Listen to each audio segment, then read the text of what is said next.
Your somatosensory cortex has re-established itself beautifully, I'm pleased to say. And after all that passionate activity, your form didn't oscillate from this plane of existence even once. If anything, your aura seems to be rooted even stronger. My dear, it was never a concern. I was certain the bond with your soulstone was sound from the moment the link was established. I wouldn't have risked you if there was the slightest chance of your spirit becoming unmoored. But it's thrilling to have the additional verification. This is all so exciting.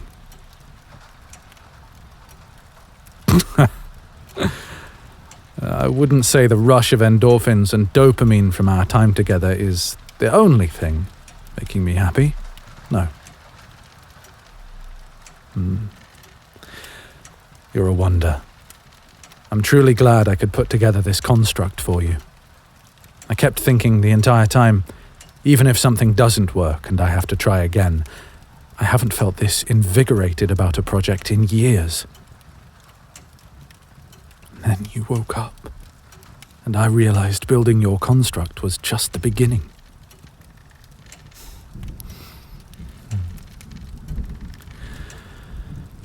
But no, my pillow talk isn't usually this clinical. Forgive me, I can't help it. Feels as though every minute I spend with you shows me some new fascination. You like it, do you? Shall I go on? Perhaps I should mention how delightfully easy it is to trigger your autonomous sensory meridian response and send you into frissons of joy just by whispering in your ear. Or how utterly charming your expression looks during the onset of the post-relaxation state. I jest, you adorable creature. Mostly. It is rather endearing, bringing out those responses in you.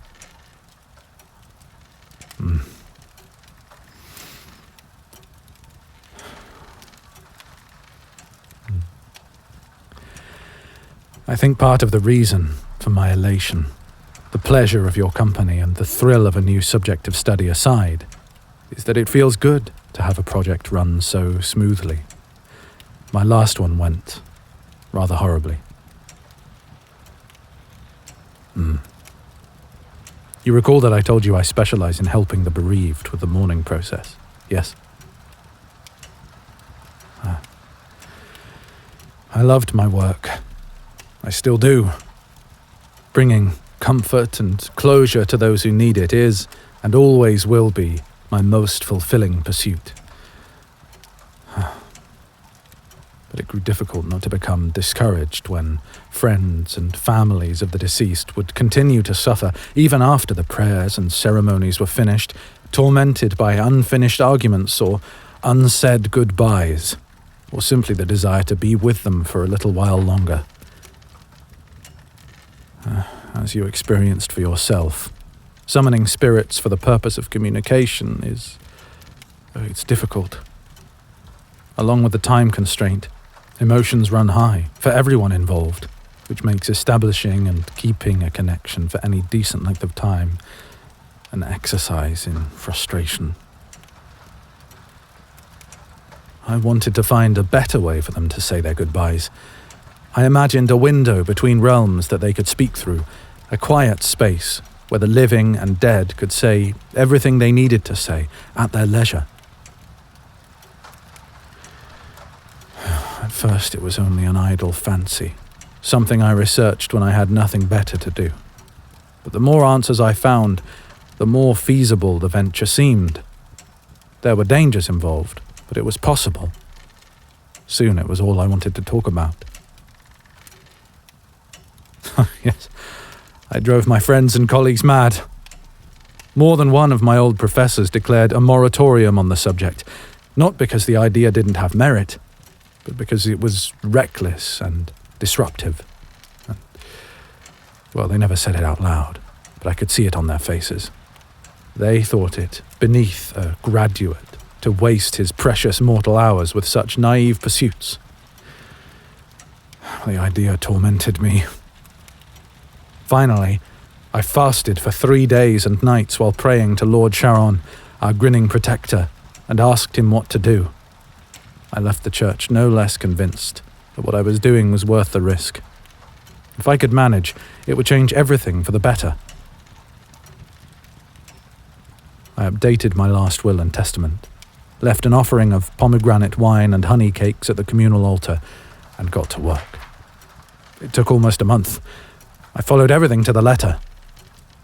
I still don't know precisely what went wrong. Only that, instead of creating a window between worlds, I tore open a jagged hole in reality. I was such an idiot. So many things could have happened. Do you know what horrors lurk in the in-between? Incomprehensible creatures that feed on fear and pain, eternally lost travelers who were unfortunate enough to have a teleportation spell go awry. They couldn't die. I saw their bodies twisting and contorting. I managed to mend the tear, but at great cost. The backlash tore my soul from my body. And, thank all the gods, I was pulled into the afterlife and not that unspeakable place. It was a close thing, though. I felt it almost happen, just as the seam closed.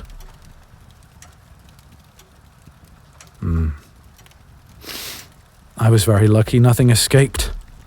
Can you imagine?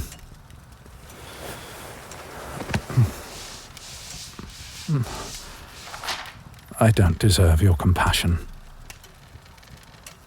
Thank you. It took me 15 years to find my body. Necromancers receive a gold ring containing a sliver of pale green mortstone when we're initiates. That way, if our soul becomes unanchored from our body due to a miscast spell or a botched ritual, we have a beacon to find our way back. We're expected to wear them for the rest of our natural lives. Only the truly reckless dare remove them. Fortunately, my associates buried me with mine. I woke in the university's ossuary. By then, I was nothing but sleeping bones, but my soul still found purchase in what was left. You want to see? Truly. You're incorrigible. Very well. I will drop my glamour for but a moment.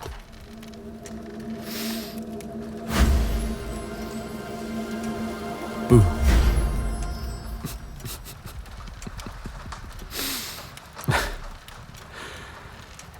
That's quite enough of that, I think. Yes, the level of complexity that I put into my glamour isn't quite as advanced as yours, but I was still very thorough.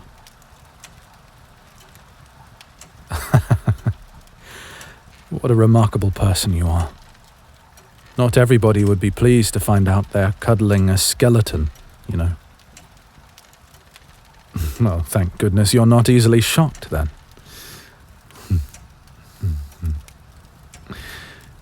There's not much to tell after all that.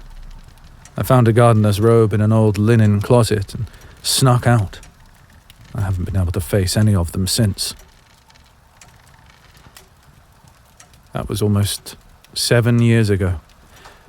I'm sure they've noticed the empty spot in the ossuary. Perhaps they've even glimpsed me dwelling here, as secluded as this place is, but no one has sought to inquire after me. I wouldn't be the first of us to seek a lengthy period of seclusion after a setback like mine. Oh, of course I miss them. I enjoyed irreplaceable friendships and romances among my coterie, but I let my hubris get the better of me and gave necromancers everywhere a bad name. And we Ravenhursts have served and honoured the dead for generations. If any of them were alive, to see what I did.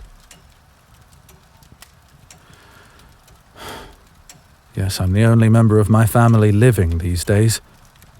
This house is all I have left of them. For the longest time, I thought word would somehow reach one of them, and I'd get to add being haunted by the disappointed spectre of my beloved Aunt Persephone to my list of woes. I would deserve it. She thought so well of me, and I endangered so many with my foolish, idiotic fancies. I've only started taking up work again because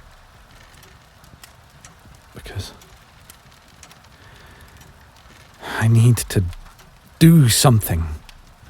There's a restlessness in me, a madness that only grows stronger the longer I'm idle. At first, researching and publishing articles under a false name was enough, but one day I looked at my desk and it all seemed so meaningless. I began to question my purpose. Doubts crawled into my thoughts like grave roaches. I realized I missed my old work keenly. It tormented me day and night. I thought, it couldn't hurt, could it?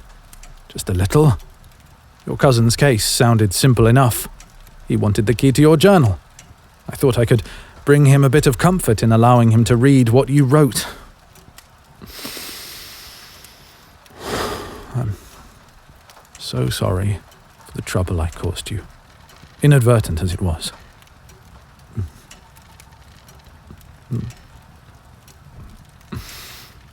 You're too kind.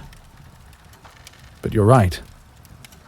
Without his beastly behavior, we wouldn't have met.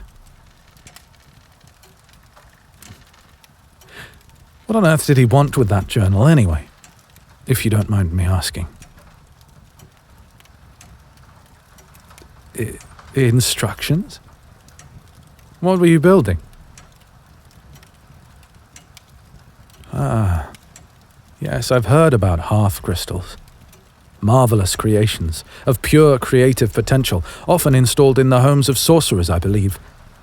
I've even read theories that some crystals possess personalities of sorts and will playfully misinterpret requests if you're not careful with your phrasing. Your cousin wants to install yours in a tannery? Oh, how ghastly. Putting a beloved family heirloom in a place like that. What the hell is he thinking? I'm no expert, but even I know that hearth crystals are incredibly delicate instruments. They can't be used to replace labor. Merciful dark. No wonder you didn't want to speak with him.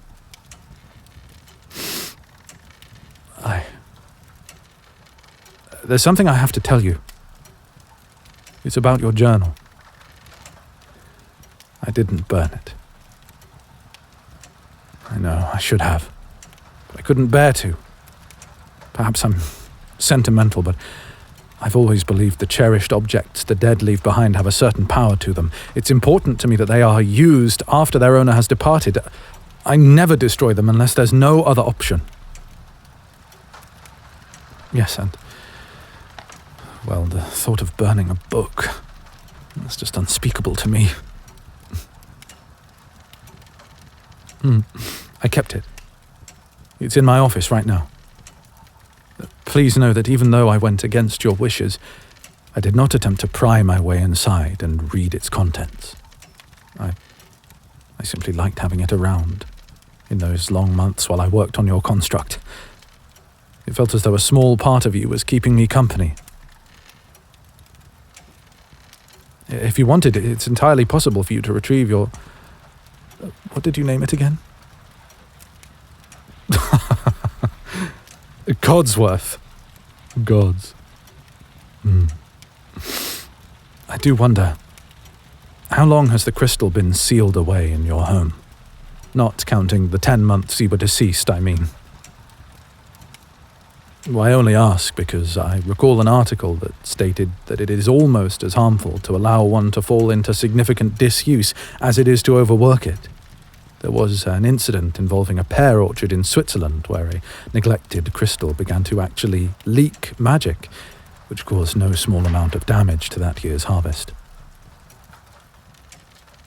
Oh, I don't mean to worry you further, but as dreadful as it sounds to have your half-crystal working ceaselessly in a tannery, I can't imagine it would fare well locked in your basement, either. Good. I will trust your judgment that Codsworth is not in immediate danger, then. You would know its temperament best, after all. It must have been quite something growing up with such a marvel. Almost like having an invisible relative. Oh, no. I understand entirely that it wasn't your intention to endanger it. You were in dire straits, and if I'd to choose between keeping it locked up and letting it fall into the hands of your horrible cousin, I'm sure I would have done the same. You can't access the crystal without the instructions in your journal. The key is still buried in your garden, correct? Then you need only ask, and I would be happy to keep your journal hidden until you need it.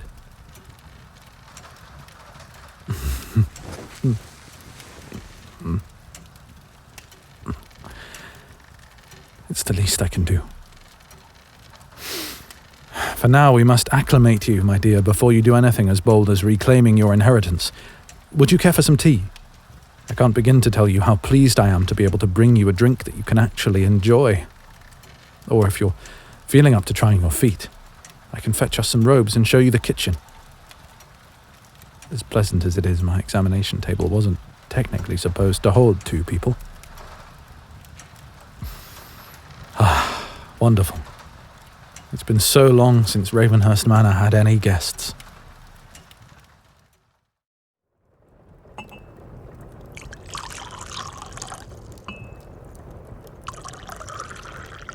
We'll start you on Earl Grey for now. I have some more adventuresome blends for later, if they appeal. Careful not to scorch your tongue. I'd rather not have you relive that misery this evening.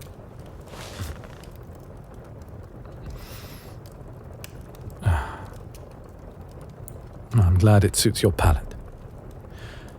It will be an interesting process, re-establishing your likes and dislikes again. I know from personal experience that it can all be a bit overpowering at first. Well, in order for final year students to qualify for graduation, we are required to experience the touch of death firsthand. This is done under incredibly controlled circumstances and careful supervision. We're only gone for a few hours, and our bodies are kept quite safe during our foray. After our souls are successfully called back, it's tradition to throw a wild party. It's ample cause for celebration, as you can imagine, but there is a very practical reason for it too. After my journey, I was alarmed to discover that I could no longer remember the taste of food or the pleasure of sipping a hot drink. It wasn't that I felt numb or in any way different afterwards. It was simply erased, as if I'd been born without a sense of taste or smell at all. I couldn't even imagine what such things were like.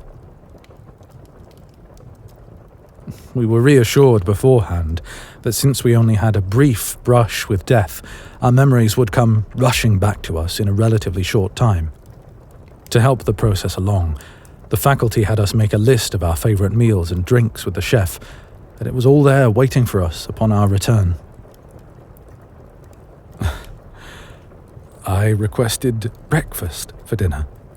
Welsh rarebit with a runny egg on top, baked beans, sausages, blackberry scones with clotted cream, orange juice, and a pot of Earl Grey.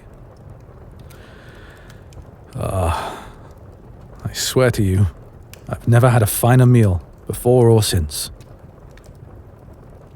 We were encouraged to indulge ourselves, overindulge even, for relearning the unpleasantness of an overfull belly or the woozy feeling of too much wine was just as important as all the rest.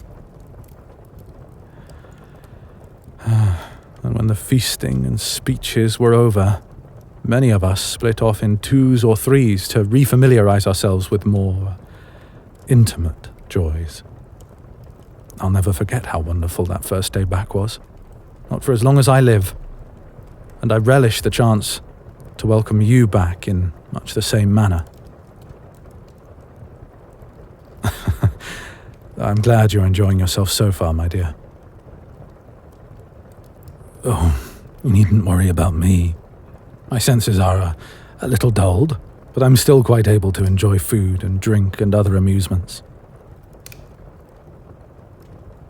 I could go on about it for ages, but to make a lengthy explanation significantly shorter, my soul is bound to my skeleton, and that link is formed through the mort stone I wear. Since I'm still technically bound to my body, most of its tactile memories remain, in spite of me lacking a nose or a tongue, or skin, or certain other extremities. As I said before, my glamour is thorough. But yes, your experience with sensations will be a bit different from how it was for me. Well, you were away for 10 months instead of a few hours after all, and there are some complications that arise from lacking your original flesh and bones. They house memories too, you know, reflexes, injuries, old aches. But it's hardly an impossible endeavor. Plenty can be accomplished without an original body, I assure you, and you are performing wonderfully so far. However, you must remember that you are brand new, a spirit encased in a delicate web of energy, conjuration magic, and your own incandescent willpower holding everything together. Adjusting to life again won't always be a simple or pleasant process, but I will be here to help you along every step of the way. And taking notes, yes, with your permission, of course. You know, I'm so glad you don't mind. I would have put down my pen right now if you insisted, but it would have been torture. It's an honor and a privilege to be able to research your unique circumstances so extensively. But even that takes second place to your comfort and safety. If there is anything that occurs that you would like to stay private, you simply say the word. Now, to return to the subject of your construct. Yes, it's able to absorb anything you eat or drink, with no bodily waste to worry about. You won't be able to function on food and drink alone, however. Just as living bodies need a balanced variety of vitamins, minerals, and protein, your construct has certain requirements it needs in order to keep running properly. While meals will comfort and satiate you, what actually nourishes you is the regard of the living. To sum it up simply, when someone gives you sustenance, you are remembered, and therefore you continue existing. It explains why ghouls and unchecked zombies gnaw endlessly upon bones and viscera and experience no relief, whereas there are thousands of rituals and holidays dedicated towards the feeding and placating of hungry spirits, from altar keeping to the simple act of leaving a favorite sweet on a child's grave once a year. Oh, yes, it is fascinating to study. If you like, I have several books on the subject that I could recommend. Oh. My dear, is something wrong?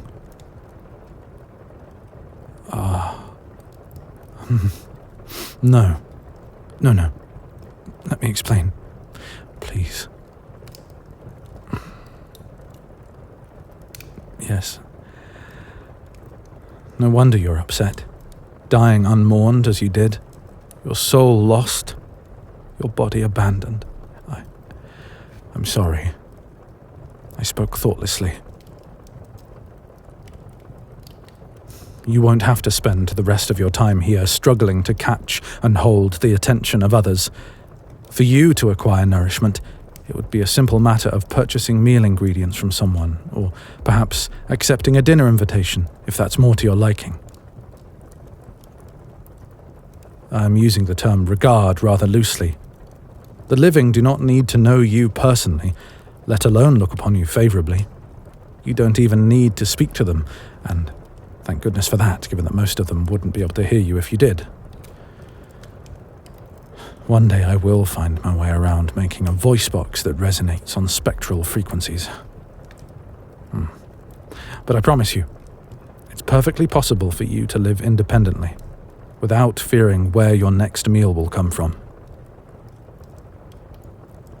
Given your singular case, I'll need to figure out how long you can go between true meals, but I swear to you that you will not wander hungry or suffer neglect.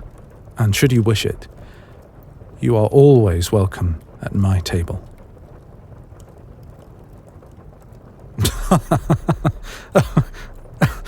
Of course, my dear, of course. Always. Don't give it another thought.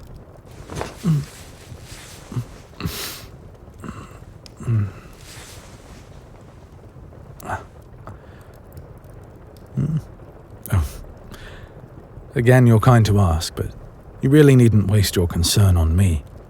As an undead creature, I'm not as complex as you are. My will alone is enough to keep me moving. When that fades, I'll simply slip back into death. Not unlike reclining in a warm bath, really. But that won't happen for a long while yet, especially when there's so much to do. Now, would you care for something to go with that tea? It would be my pleasure. Let me just see what's in the pantry.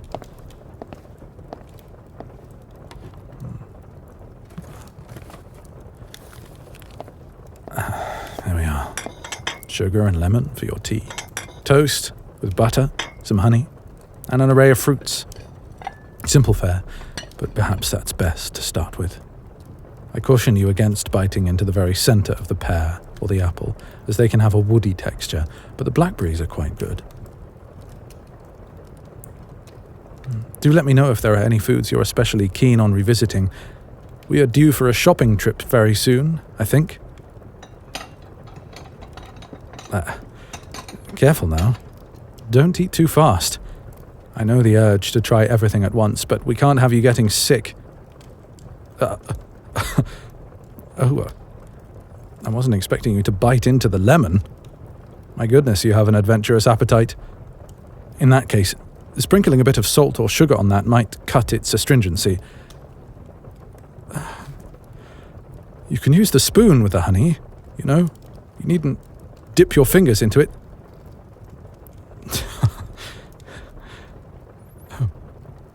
You're enjoying yourself quite a bit, aren't you? Might I join you?